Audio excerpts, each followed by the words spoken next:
Amen. No matter whatever weaknesses you have, ನಿಮಗೆ ಏನೆಲ್ಲ ಬಲಹೀನತೆ ಇದ್ದರೂ ಕೂಡ Holy Spirit is more than your weaknesses. ಪರಿಶುದ್ಧಾತ್ಮನು ನಿಮ್ಮ ಬಲಹೀನತೆಗಿಂತ ಹೆಚ್ಚಿನವನಾಗಿದ್ದಾನೆ. Your Holy Spirit is powerful than all your amen and inability. ನಿಮ್ಮ ಎಲ್ಲ ಒಂದು ಸಾಮರ್ಥ್ಯವಿಲ್ಲದೆ ಇರುವುದಕ್ಕಿಂತ ಪರಿಶುದ್ಧಾತ್ಮನು ಅವೆಲ್ಲಕ್ಕಿಂತ ದೊಡ್ಡವನಾಗಿದ್ದಾನೆ. Amen. As you are sitting here, ನೀವಿಲ್ಲಿ ಕುಳಿತಿರುವಾಗ you are simply hearing about Holy Spirit. ನೀವು ಸುಮ್ಮನೆ ಪರಿಶುದ್ಧಾತ್ಮನ ಕುರಿತಾಗಿ ಕೇಳಿಸಿಕೊಳ್ತಾ ಇದ್ದೀರಾ.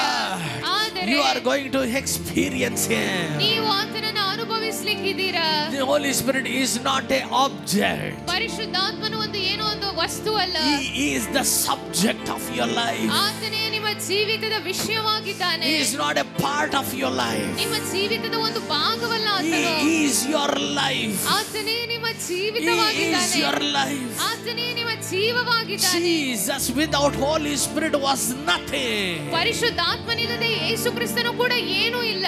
Any man of God, any man whom you adore, whom you revere, amen, he is nothing without the Holy Ghost. ಯಾವುದೇ ದೇವ ಸೇವಕರಾಗಲಿ ನೀವು ಯಾರನ್ನ ಘನಪಡಿಸ್ತಿರೋ ಗೌರವಿಸ್ತಿರೋ ಅವರು ಕೂಡ ಪರಿಶುದ್ಧಾತ್ಮನಿಲ್ಲದೆ ಅವರು ಏನೂ ಅಲ್ಲ. People who created history, amen, in the old, they were nothing without the Holy Spirit. ಹೌದು, ಹಿಂದಿನ ಕಾಲದಲ್ಲಿ ಇತಿಹಾಸವನ್ನ ಸೃಷ್ಟಿಸಿದವರು ಪರಿಶುದ್ಧಾತ್ಮನಿಲ್ಲದೆ ಅದನ್ನ ಮಾಡಲಿಲ್ಲ. This is your era.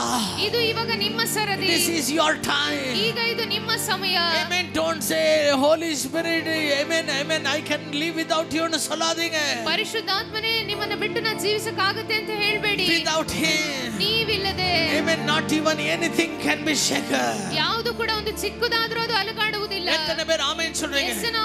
He is the Alpha, He is the Omega of your life. ಆತನೇ ನಿಮ್ಮ ಜೀವಿತದ ಆದಿಯೂ ಅಂತ್ಯವೂ ಆಗಿದ್ದಾನೆ. He who has begun a good work in you, ನಿಮ್ಮಲ್ಲಿ ಒಳ್ಳೆಯ ಕೆಲಸವನ್ನ ಪ್ರಾರಂಭಿಸಿದ He will do it. ಆತನೇ ಅದನ್ನ ಮಾಡ್ತಾನೆ. And He will finish it. ಆತನೇ ಅದನ್ನ ಮುಗಿಸ್ತಾನೆ. He will do it. ಆತನೇ ಅದನ್ನ ಮಾಡ್ತಾನೆ. He will do it. ಆತನೇ ಅದನ್ನ ಮಾಡ್ತಾನೆ. ಎಲ್ಲರೂ ಹೇಳಿ, He who has begun a good work in me, ನನ್ನಲ್ಲಿ ಒಳ್ಳೆ ಕಾರ್ಯವನ್ನ ಪ್ರಾರಂಭಿಸಿರುವ ಎಲ್ಲರೂ ಹೇಳ್ರಿ, ನನ್ನಲ್ಲಿ ಒಳ್ಳೆ ಕಾರ್ಯವನ್ನು ಪ್ರಾರಂಭಿಸಿರುವ ಆತನು. ಎಲ್ಲರೂ ಹೇಳಿ, ನನ್ನಲ್ಲಿ ಒಳ್ಳೆ ಕಾರ್ಯವನ್ನ ಪ್ರಾರಂಭಿಸಿರುವ ಆತನು ಅದನ್ನ ಮುಗಿಸ್ತಾನೆ ಎಂಬುದಾಗಿ ಮಾತ್ರ ನಾವು ಅರಿಕೆ ಮಾಡ್ತೇವೆ. ಅದನ್ನ ಮುಗಿಸ್ತಾನೆ ಎಂಬುದಾಗಿ ಮಾತ್ರ ಅರಿಕೆ ಮಾಡ್ತೇವೆ. ಆದ್ರೆ ಹಂಗೆ ಬೈಬಲ್ ಅಲ್ಲಿ ಇಲ್ಲ. ಆದ್ರೆ ಆ ರೀತಿ ಸತ್ಯವೇದದಲ್ಲಿ ಇಲ್ಲ. ನನ್ನಲ್ಲಿ ಒಳ್ಳೆ ಕಾರ್ಯವನ್ನು ಆರಂಭಿಸಿರುವ ಆತನು, ನನ್ನಲ್ಲಿ ಒಳ್ಳೆ ಕಾರ್ಯವನ್ನು ಆರಂಭಿಸಿರುವ ಆತನು ಅದನ್ನ ನೆರವೇರಿಸಿ ಮುಗಿಸ್ತಾನೆ. ಅದನ್ನ ನೆರವೇರಿಸಿ ಆತನು ಮುಗಿಸ್ತಾನೆ. ಅವರ್ದ ಸ್ಟಾರ್ಟ್, ಅವರ್ದ ಥ್ರೂ, ಅವರ್ದ ಫಿನಿಶ್.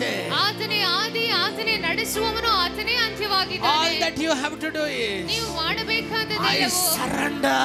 ನನ್ನನ್ನೇ ನಾನು ಒಪ್ಪಿಸಿಕೊಳ್ತೇನೆ. I surrender.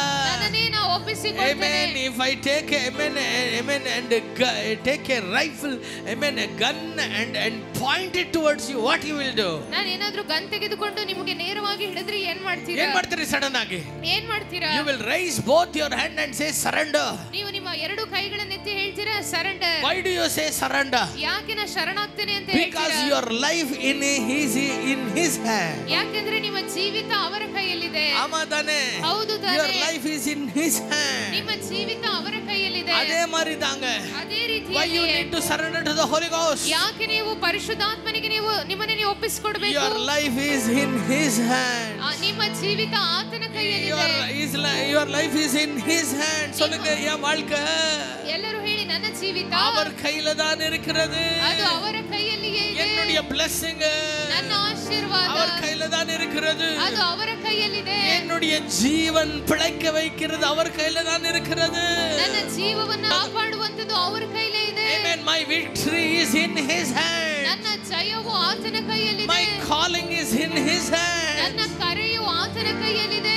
Amen. My ministry is in his hand. ನನ್ನ ಸೇವೆಯು ಆತನ ಕೈಯಲ್ಲಿದೆ. My challenges are in his hand. ನನ್ನ ಸವಾಲು ಅದು